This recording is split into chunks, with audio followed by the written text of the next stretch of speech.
ओम श्री गुरवे नमः। उपस्थित भाइयों बहनों, इस कार्यक्रम में आप सब लोगों का हार्दिक स्वागत, नंदन अभिनंदन है। आइए सबसे पहले हम उनको वंदना करें। ओम गुरुर्ब्रह्मा गुरुर्विष्णु गुरुरेव महेश्वरः गुरुरेव परब्रह्म तस्मै श्री गुरवे नमः। अखंड मंडलाकारं व्याप्तं येन चराचरं तत्पदं दर्शितं येन तस्मै श्री गुरवे नमः।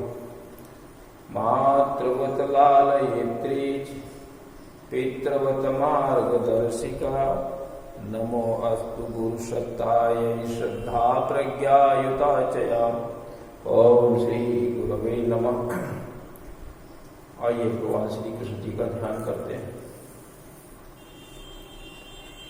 ओम वसुदेव सुतं देवं कंसचाणूरमर्दनं देवकी परमानंदं कृष्णं वंदे जगद्गुरुं। ओम श्री कृष्णाय नमः।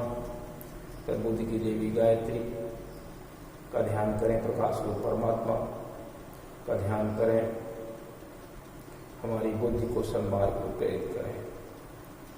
ओम भूर्भुवः स्वः तत्सवितुर्वरेण्यं भर्गो देवस्य धीमहि धियो यो नः प्रचोदयात्। विश्व के कल्याण के लिए त्र्यंबकम जी से प्रार्थना करें। ओम त्र्यंबकं यजामहि सुगंधिं पुष्टिवर्धनम् उर्वारुकमिव बन्धनान् मृत्योर्मुक्षीयमामृतात्। ओम श्री त्र्यंबकाय नमः। भाइयों बहनों, पिछले दिन हमने आप सब लोगों से बताया था कि पार्वती जी को एक श्रेष्ठ ब्राह्मण के स्वप्न में दर्शन होते हैं और वो कह रहे हैं कि आप तप करें, तप के द्वारा आप शिव जी को प्राप्त कर सकते हैं। अब प्रश्न ये उठता है कि जैसे यहां लोगों के अंदर विचारधारा प्रचलित है कि जिसके साथ में शादी तय होती है पूर्व से वो उसी के साथ में होती है, तो फिर तप की बात क्यों कही गई?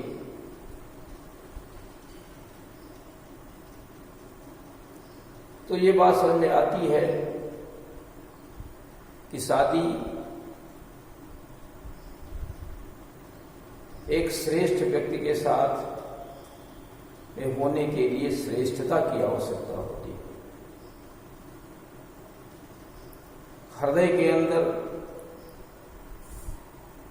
बुराइयों को निकालने की आवश्यकता होती है, वेद के ज्ञान की आवश्यकता होती है। अगर वेदविद व्यक्ति है तो वो चाहता है कि वेदविद पत्नी भी अपने समकक्ष वो चाहता है ज्ञान और गुणों में। शिव जी के अंदर अपार गुणवत्ता थी, गुणों के धाम थे।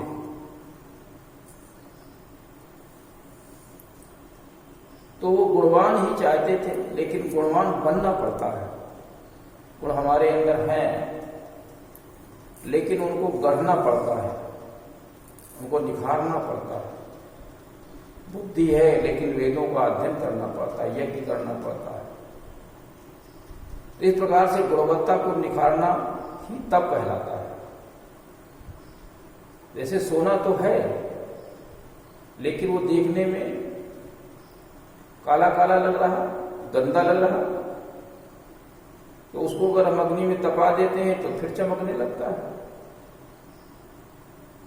अभ्रक के अंदर गुण तो हैं, लेकिन जब उसको हम तपा देते हैं तो फिर श्रेष्ठ औषधि बन जाता है। लोहे के अंदर गुण तो हैं, लेकिन उसको जब तपाते हैं तो लौह भस्म बनता है। कच्चे घड़े को तपा देते हैं तो उसकी क्षमता बढ़ जाती है, चाहे जो कुछ भर दें। कच्चे ईंटे को तपा देते हैं तो पक्की ईंट बन जाती है, हजारों वर्ष पड़ी रहती, वैसे उसकी कोई लाइफ नहीं होती। तो इसलिए तप से गुणवत्ता बढ़ती है। जो हमारे अंदर गुण हैं उनकी क्षमता को तप के माध्यम से बढ़ाया जा सकता है। लेकिन ये सब चीजें तो अग्नि में तपाई जाती हैं, लेकिन मनुष्य को कैसे तपाया जाए, उसका क्या तप हो सकता है? उसका एक ही तप है कि प्रकाश रूप परमात्मा का हम ध्यान करें, अपने सद्गुरु का हम ध्यान करें, अपने इष्ट के गुणों का हम ध्यान करें। तो फिर धीरे धीरे हमारे अंदर से जो दुर्गुण हैं वो निकलने लगते हैं और हम गुण मंदिर बनने लगते हैं और सुख का पुंज भी बनने लगते हैं। यही चीज आराध्य देवताओं को या जो अवतारी चेतना है उनको पसंद है। भगवान राम कहते हैं, अस सज्जन मम प्राण प्रिय और गुण मंदिर सुख पुंज। गुणों का मंदिर और सुख का पुंज। लेकिन आज के व्यक्ति ये सोचते हैं कि हम एकांत में बैठ करके, किसी गुफा में बैठ करके खाली हम नाम जप करते रहें और नाम जप से बहुत बड़ी उपलब्धि पा सकते हैं, मोक्ष पा सकते हैं, भगवान के दर्शन कर सकते हैं। तो ये किस आधार पर करते हैं? उन्होंने देखा कि पार्वती जी तप करने के लिए, तुलसीदास जी ने लिखा कि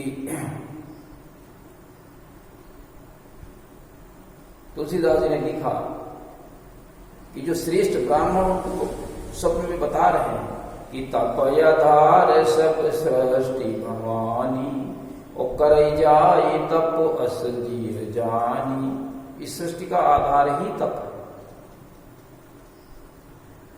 तो आप ऐसा जान करके तप करें। पार्वती जी अपने घर से माता पिता को समझा करके चली गई। कहाँ चली गई? जंगल को चली गई। अरे जंगल तो वही था, घर के पास में ही, कई कुटिया बना लेती बगल में, लेकिन वो जंगल को चली गई। हिमालय पर तो जंगल ही जंगल तो है। घर से 10 कदम निकलो जंगल। जंगल को चली गई। घर वाले बहुत परेशान हुए, माता पिता व्याकुल थे, मुंह से बात तक नहीं निकलती थी। तो एक वेदशिरा मुनि आए। उन्होंने हिमांचल और पत्नी मैना परिवार के लोगों को पार्वती जी के विषय में समझाया, उनकी महिमा को बताया और सुना। उनकी महिमा को बताकर उनका समाधान किया। पार्वती जी को शिव को प्राप्त करने के लिए तप करने लगी। अब तप में क्या करने लगी? शिव जी ओम नमः शिवाय ओम नमः शिवाय यही कहती हूँ। इसके अलावा क्या वहां कर सकते हैं?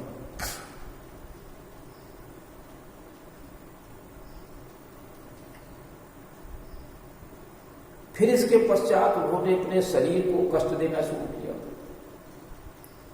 क्या कष्ट दिए?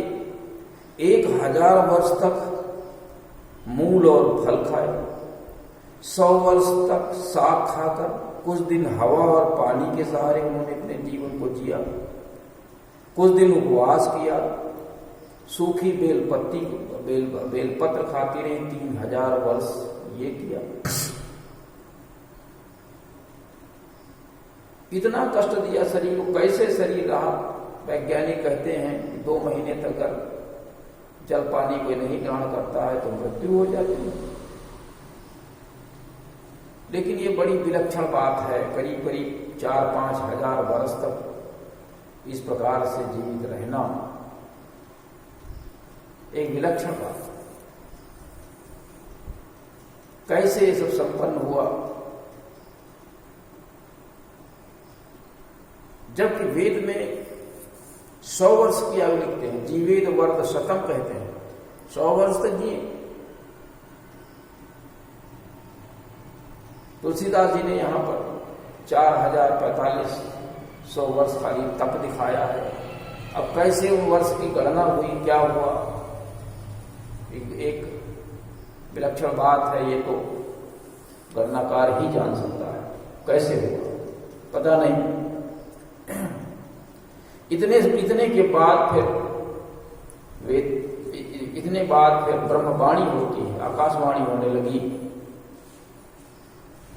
असतप काहुन कीन भवानी, भय अनेक धीर मुनि ज्ञानी। ब्रह्मा जी कहते हैं ऐसा तब किसी ने नहीं किया। बड़े बड़े ज्ञानी मुनि महर्षि हुए, ऐसा तो किसी ने नहीं किया।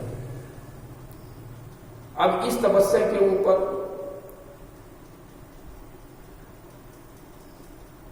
जो कि इसमें लिखी गई है पुस्तक में, उसके ऊपर प्रश्न चिन्ह नहीं लगाया जा सकता।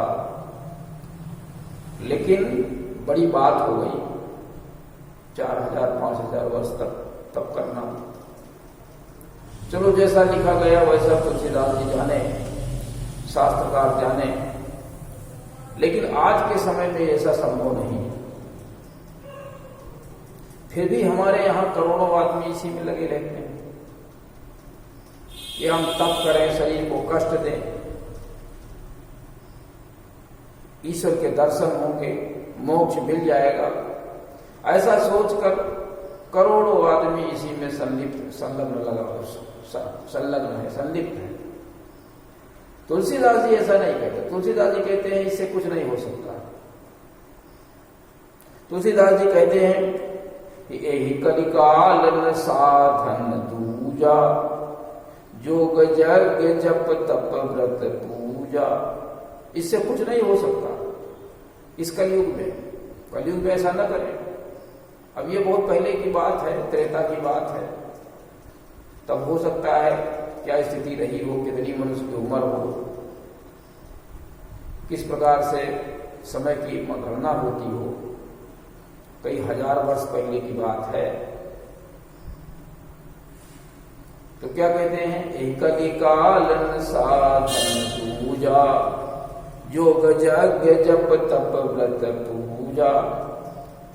इससे कोई हल नहीं निकलने वाला। हल कैसे निकलेगा?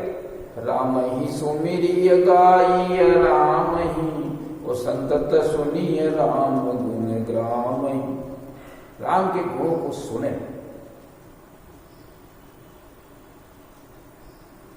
और उनको अपने मन में बार बार गुनगुनाए, उसके विषय में सोचे और उसको अपने जीवन में उतारे। ये सबसे सुंदर हल है।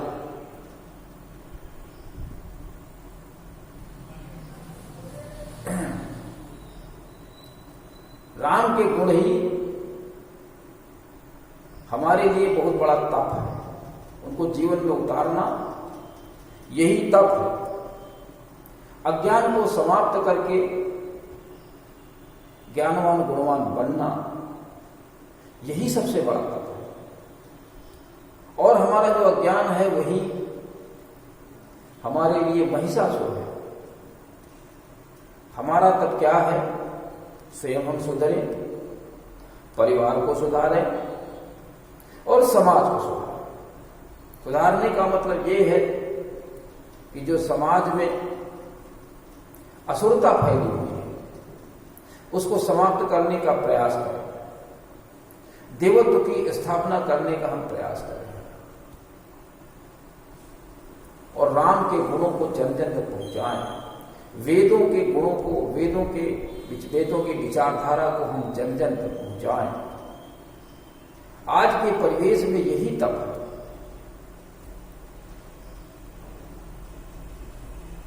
राम ने लिखा,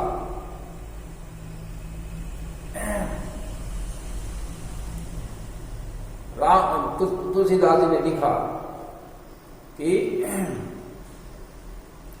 असुर मारी था पही सुरन और राखई निज श्रुति सेतु और जग विस्तार ही विशद जसु और राम जन्म कर हेतु। ये राम जन्म का हेतु है, इसके लिए हम समर्पित होंगे। इसके लिए जब हम समर्पित होंगे तो निश्चित रूप से हमारा यही तप हो जाए। तप की व्यवस्था हमेशा बदलती रहती है। जब देश परतंत्र था तो स्वतंत्र कराना ही सबसे बड़ा तप था। जब विद्यार्थी विद्या अध्ययन करता है 25 साल के वह, तो उसका सबसे बड़ा तप ये होता है कि ब्रह्मचर्य रहते हुए उसको विद्या को हम ग्रहण करें। जब वो गृहस्थ एक ही अवस्था में पहुंचता है तो उसका सबसे बड़ा दायित्व तो ये होता है कि अपने परिवार में धर्म की स्थापना के साथ धन पैदा करे, बच्चों की शिक्षा दीक्षा की व्यवस्था करे, उनको अच्छा, उनके अंदर गुणों की स्थापना की व्यवस्था करे, संस्कार कराए। और जब गृहस्थ के बाद वानप्रस्थ में चलता है तो फिर वेदों को जन जन तक पहुंचाए। इस प्रकार से ये तब समझ में आता है। उच्च आदर्श प्राप्त करने का प्रयास करना चाहिए। उच्च आदर्शों को प्राप्त करने के लिए जो प्रबल पुरुषार्थ किया जाता है वही तप कहा जाता है। परम पूज्य गुरुदेव ऐसा लिखते हैं, उच्च आदर्शों की प्राप्ति के लिए किया गया प्रबल पुरुषार्थ ही तप है। तो केवल जब तक ही सीमित रहना ये तप मान लिया जाए, जब आवश्यक तो है। लेकिन मंत्र के द्वारा भगवान राम ने भी कहा नवदा भक्ति में कि मंत्र जाप मम दृढ़ विश्वासा पंचम भगति सुवेद प्रकाशा। लेकिन उन्होंने ये पांचवी भक्ति के अंतर रखा मंत्र जाप। मंत्र जाप के विषय में उनका इशारा गायत्री मंत्र से, गायत्री मंत्र से सविता का ध्यान करें, प्रकाश रूप परमात्मा का ध्यान करें, अपने गुरुदेव के साथ में बैठ करके मंत्र का जप करें तो आपके विचारों में शुद्धता आएगी, पवित्रता आएगी, आप सन्मार्ग पर चलने के लिए प्रेरणा प्राप्त करेंगे। इस प्रकार से नवधा भक्ति को आप हृदयंगम करें। और जो वेदों शास्त्रों में लिखा गया है उसकी यहां कोई आलोचना नहीं है, लेकिन इस समय का जो तप है वो हमें अपने अंदर गुणवत्ता को बनाना है, असुरता को समाप्त कर देवत्व की स्थापना करनी है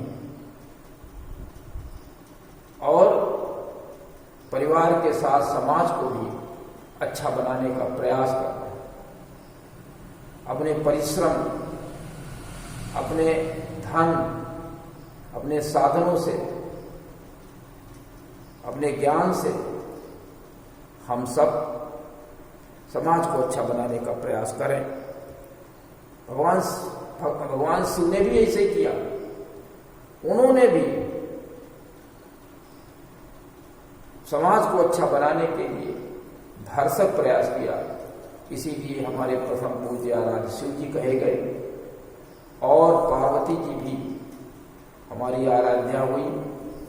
क्योंकि उन्होंने भी समाज को अच्छा बनाने का बहुत बड़ा प्रयास किया और तब किया। हमको तो यही समझ में आता है कि उन्होंने जो पुरुषार्थ किया समाज को अच्छा बनाने में, वो उनकी तपस्या के लिए हमें प्रेरित करता, उनकी तपस्या के रूप में हम जगह जगह प्रतिष्ठित करते हैं और किसी हर मांगलिक कार्य में उनकी पूजा होती है। हम तब नहीं कर सकते हैं कि तप की प्रतिमूर्ति के रूप में गौरी जी का पूजन हर जगह किया जाता है, हर जगह गौरी की स्थापना होती है। तो इसलिए हम तप को समझें और तप को समझ करके अपने अंदर की गुणवत्ता को बढ़ाएं, तो यही सबसे श्रेष्ठकर होगा। परम पूज्य गुरुदेव का यही कथन है, उस रास्ते पर हम चलें। यहाँ तप की कोई आलोचना नहीं है, जो उन्होंने इसमें लिखा गया है। तुलसीदास जी परम ज्ञानी व्यक्ति थे, उन्होंने जो लिखा वो सब सोच समझ करके ही लिखा होगा। इसी के साथ में आज के इस सत्संग के कार्यक्रम का समापन होता है। ओम शांति।